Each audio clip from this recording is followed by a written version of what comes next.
Are there, all right, are there many problems with grips slipping off of clubs that you know of? If not, why do you think other companies have not started going to the dry installation route? Oh. So I guess slipping off or twisting on the Sure, grip. sure, on sure. The club. You're gonna get, if you use air, you're gonna get, depending on what you're putting it over, you know. There's so many variables using air. Some of the graphite shafts are less. Yeah, it's just a combination of the compressor you're using. Was there any moisture introduced when you're putting it on? Any, you know, maybe that compressor had a little oil leaking through there, and just a tiny bit coming through with the air. But no, slipping off. If it moves, it's not going to move when you're swinging. Right. Because you're actually gripping it. Yeah. And squeezing it more on the shaft. As soon as you touch it to the shaft, it's not going to move, unless sometimes people put it over the old tape, and that tape is gummy. Yeah. Yeah. I mean, there's so many variables. Yeah. But So why do you think other companies haven't gone to? Because of the compound. You know, if you stretch our grip, right, and you back. stretch like a Tour Velvet, that thing doesn't stretch. Yeah. You know, it's more likely to rip. I don't know if you've ever, back in the day, tried to put a golf pride or lambkin on a bubble shaft. I'd rip about half of them trying to get them on that bubble. Sure. Here goes another one. Almost got it. Oh no! You can blow these on there, or you can use tape and solvent. But to answer that question is, if you're concerned about it moving, use tape and solvent.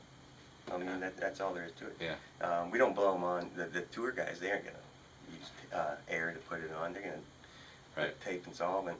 The OEMs do the same thing. They're tape and Yeah. solvent, but all that does is eliminate the variables. Once you put it on with solvent and tape, it's not moving. You know, I think the question was more based on other grip companies. Why haven't they marketed the tapeless? I mean, I think the variables are huge. Why do it if you don't have to? Also, the other companies don't want you reusing grips. They want you cutting that thing off and putting on a new grip. So, for us, it was a great selling point, and it still is, to get people excited about the brand. You can switch right away. Not having to pay someone exactly $2 a grip to. Exactly. Of you guys here that have them, have you had them move at all? No. That's why I twist a little bit. Mine were solvent. But it's not anything I can notice. I only notice when I look down and they're a little twisted after, several rounds. Yeah, right? Sure. Yeah. My only little trick too was I use under grips that need to be a little bit thicker or something like that. I'll use the Gorilla tape. Yeah. Because that side is quite sticky itself. You know, there are some different things. Like some graphite shafts are pretty Yeah. slick. You know, they're not even. They're more like that and less. You know. Less, yeah. You know, some of them have a little texture, so you know, not as much of the rubber is in contact. But I probably didn't even need to do that, but sometimes it just feels a little bit. Sure. Like me personally, I blow them on all day long because I don't worry about it moving. Yeah. And if it does, like I said, it's not going to be at impact. Yeah. And it's not going to be, on the downswing. It would be at the end of the swing if it moved at all. And a lot of times when that's happening also is people leaving their clubs in the car. So you're getting a lot of heat in there. Then that's another variable. That's one of those things that people don't take into consideration. And leaving your clubs in the garage, that can sometimes, be another problem, for winters. I mean, we've had guys, that live where, obviously you guys live there too, where it gets real cold. Well, that affects the grip too. So, so there's another cord question, and then I'll go to this last one. I'd like to know their general thoughts on tapering versus hand size. I've tried tapered and non-tapered and reverse tapered grips, and have non-tapered to be the least comfortable. I believe it's because it's different in hand size. So, makes recording. So, talk a little bit about the bell shape, I guess, basically, versus because you can build up a grip with a little bit of tape and make your own tapered versus non-tapered versus. We put up to 10 wraps under grips, to take the taper out. Mm-hmm. But once again, it's personal preference. Whatever helps you swing that club the most free, that's what you want. What the most comfortable grip you can get on it with the least amount of pressure is going to get you the best efficiency of your golf swing.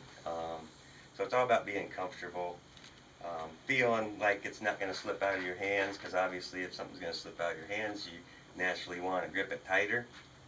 And that tension in the hand, you know what it does to the golf swing, it just destroys it. So,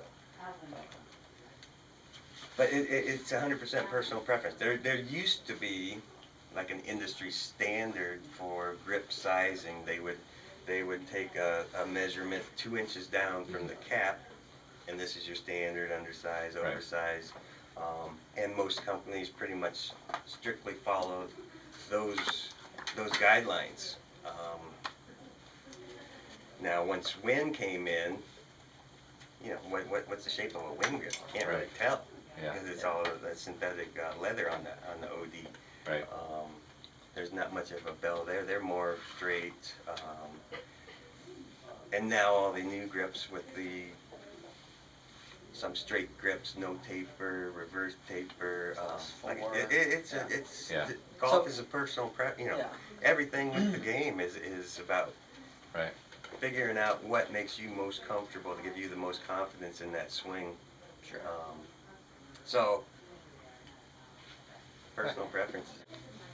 Engineering-wise, what would you say is your biggest challenge? Currently, or? Sure, give me currently and then overall, since you were going to ask. Making enough grips on demand, you know, like, so the first part of this, probably since the PGA showed through about end of June, we were having trouble making enough grips, you know, so how do we make them faster? Yeah.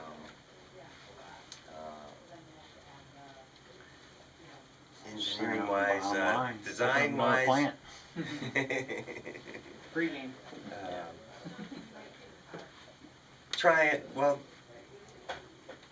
competing with the major grip companies when we're doing injection molding and seamless cavities, you know, that's tough. Because you'll see out there when a grip ejects from ours, since it's seamless, it has to follow this draft to come out of the press, right? Yeah. But if we're going to do something like this, that's going to have interference, how are we getting it out of there? Yeah. There's ways to do it, you know. So I think just keeping up with the big boys, or trying to somewhat compete with them, you know, stay in the market, show that we can hang there and make something better than they can. All right, cool.